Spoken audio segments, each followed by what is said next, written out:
Apa yang saya lihat di Surabaya ini, banyak orang yang membuka aurat, banyak umat Islam yang campur baur, banyak umat Islam yang saling bersalaman, banyak orang Islam yang saling berbonceng-boncengan, banyak umat Islam yang meninggalkan sholat, gemes ingin menyampaikan ilmunya Rasulullah.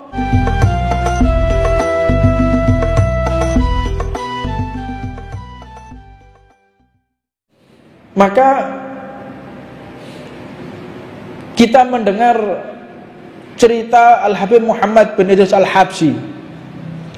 Ketika beliau berdakwah, ada Al-Habib Abu Bakar Al-Habib Abu Bakar bin Yahya di Surabaya. Waktu itu di zamannya Al-Habib Muhammad bin Idris Al-Habsyi.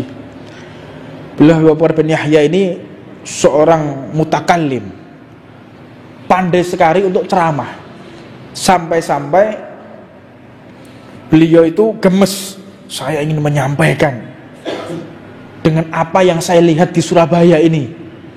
Banyak orang yang membuka aurat, banyak umat Islam yang campur baur, banyak umat Islam yang saling bersalaman, banyak orang Islam yang saling berbonceng-boncengan, banyak umat Islam yang meninggalkan sholat, gemes ingin menyampaikan ilmunya Rasulullah, ingin berdakwah. Seorang Habib Muhammad yang masih muda, masih semangatnya tinggi, dipahami oleh Habib Muhammad bin Idris Al-Habsyi. Habib Abu Bakar bin Yahya semangatnya masih tinggi, dipahami oleh Habib Muhammad bin Idris Al-Habsyi. Ketika dipahami, dikasyaf, dilihat, oh orang ini ingin dakwah. Maka akhirnya selesai dakwah, selesai menyampaikan, selesai di rauhah, selesai rauhah, Al-Habib Abu Bakar bin Yahya dipanggil oleh Habib Muhammad bin Idris Al-Habsyi. Ya waladi, wahai anakku, kemari. Aku mengerti apa yang ada di dalam hatimu, dan aku sudah sampaikan apa yang ada di dalam hatimu masuk ke dalam mereka satu persatu yang hadir. Ini kita diajarkan, dakwah itu bukan pandai kita merangkai kata. Dakwah itu bukan pandainya kita menyusun kalimat. Tetapi dakwah yang benar itu tatkala kita bisa ikhlas di hadapan Allah Subhanahu wa taala. Tatkala kita bisa membersihkan hati, tatkala kita benar-benar tidak ada sum'ah, gila popularitas, benar-benar ingin menyampaikan ilmunya Rasulullah tanpa ada nafsu, maka disitulah Allah Subhanahu wa ta'ala menurunkan hidayah kepada mereka yang ada di sekeliling kita sebelum kita berbicara. Sekarang banyak orang berbicara tidak membawa hidayah, justru membawa perpecahan. Orang berbicara justru membuat terpecah umat Rasulullah. Orang berbicara justru membuat si pendengarnya mengganti posisi duduknya atau sampai mereka keluar dari majelis. Apa sebab? Introspeksi dirimu. Apa yang telah engkau lakukan di balik majelis?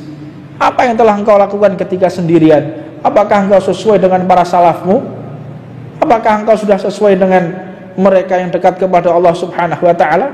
Jika tidak, evaluasi dirimu dan introspeksi dirimu serta perbaiki diri kita semua. Yang kedua, makna dakwah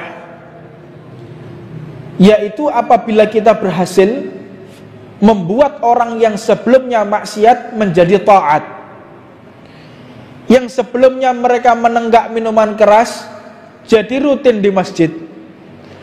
Makna dakwah ketika banyak orang lalai kepada Allah dan kita yang menyambungkan.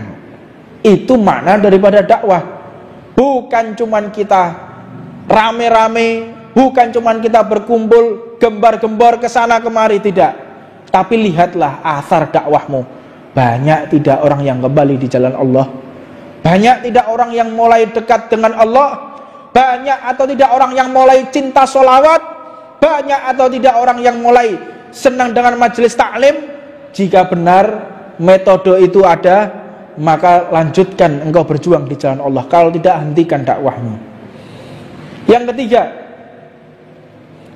Jika engkau berdakwah di jalan Allah, kita mulai dakwah, hindari menceritakan guru kita, hindari menceritakan keistimewaan majelis kita kepada majelis orang lain. Tapi kalau sesama kita silahkan.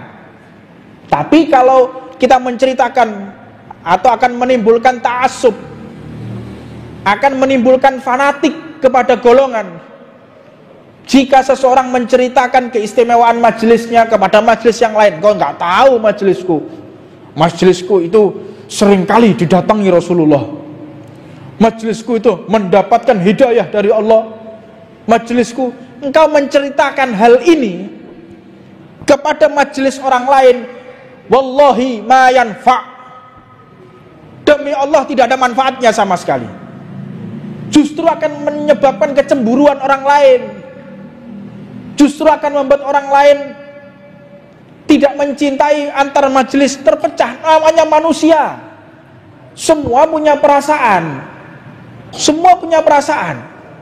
Makanya jangan sesekali kita ta'assub, fanatik kepada majelis kita, sehingga memandang remeh majelis orang lain, sehingga kita kadang-kadang keceplosan. Kalau teman-teman sendiri sama-sama jamaah silahkan menceritakan, tapi kalau ada orang lain datang, diam, jangan dijawab, jangan pula ditandingi, menang, diam.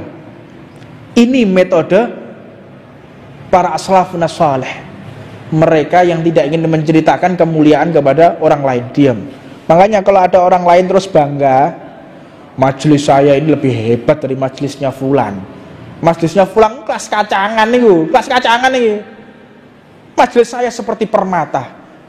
Sungguh bodoh jika orang sudah memiliki permata dibuang begitu saja, pindah ke majelis yang lain. Nah, ini akan membuat seseorang akan semakin cemburu kepada majelis tersebut. Ini metode yang diajarkan oleh guru-guru kita, tidak membuat kecemburuan kepada orang lain. Ini hindari. Beberapa kesempatan saya sering mendengar orang yang menceritakan majelis ini kepada majelis yang lain. Wallahi saya tidak ridho. Saya tidak ridho yang seperti itu. Sturhal, tutup. Gak perlu kita menceritakan hebatnya begini, upayanya, memang gak perlu. Faedah, apa faedahnya? Akan membuat orang semakin dekat kepada kita? Tidak. Semakin dia membuat cinta kepada Allah dan Rasulnya? Tidak. Gak ada manfaatnya. Maka jangan membuat mereka cemburu kepada kita. Tutup. Agungkan majelis orang lain, cintai majelis orang lain, agung-agungkan, harumkan. Untuk kemuliaan kita tutup, biar internal kita sendiri yang tahu. Yang keempat, jika kita mulai berdakwah kepada Allah Subhanahu wa ta'ala, istihdhar syekh, hadirkan guru kita, hadirkan guru kita. Ketika engkau sebelum menyampaikan ilmunya Allah, yakin, ta'alluq, intiwa, menyatu, bersatu padu antara jiwa kita, ruh kita dengan ruh guru kita. Sambungkan, kuatkan. Begitu menyambung, begitu kuat, maka engkau akan mendapatkan kekuatan yang tidak engkau kira. Engkau akan mendapatkan satu ilmu yang belum pernah engkau tahu. Ini berkah daripada istihdhar syekh. Ingin saya ceritakan, sebagaimana yang kami dengar dari guru kami Habib Jamal menceritakan tentang Al-Habib Ali bin Abdurrahman Al-Jufri. Beliau ulama tersohor, murid dari Habib Umar. Ketika beliau berkunjung di kediaman Said Muhammad bin Alawi Al-Maliki, pada masa itu beliau masih hidup. Said Maliki masih hidup. Ketika hadir, Habib Ali benar-benar istihdhar, menyatukan jiwanya, menyatukan hatinya, memenuhi hatinya dengan mahabbah kepada gurunya. Istihdhar, benar-benar menghadirkan gurunya. Maka ketika Habib Ali datang, para ulama pada berdiri dan Said Muhammad bin Ali Al-Maliki pun menyambut. Disambut sehingga Habib Ali ini pun sampai bingung. Saya ini kan santrinya, tapi bagaimana saya disambut oleh para ulama? Jadi disambut oleh Said Muhammad bin Al-Maliki, luar biasa, sampai beliau pun diberikan kesempatan untuk berbicara, luar biasa, penyambutan luar biasa. Maka di musim haji berikutnya atau mungkin umrah yang di lain waktu, beliau hadir dan bertamu ke rumah Said Muhammad bin Al-Maliki. Said Maliki tidak berdiri, para ulama pun biasa, dan ditempatkan di tempat jamaah. Tadinya ditempatkan di depan, akhirnya ditempatkan di jamaah. Ya. Akhirnya Habib Ali bingung. Yang pertama saya diistimewakan, begitu istimewanya. Tapi yang kedua biasa-biasa saja.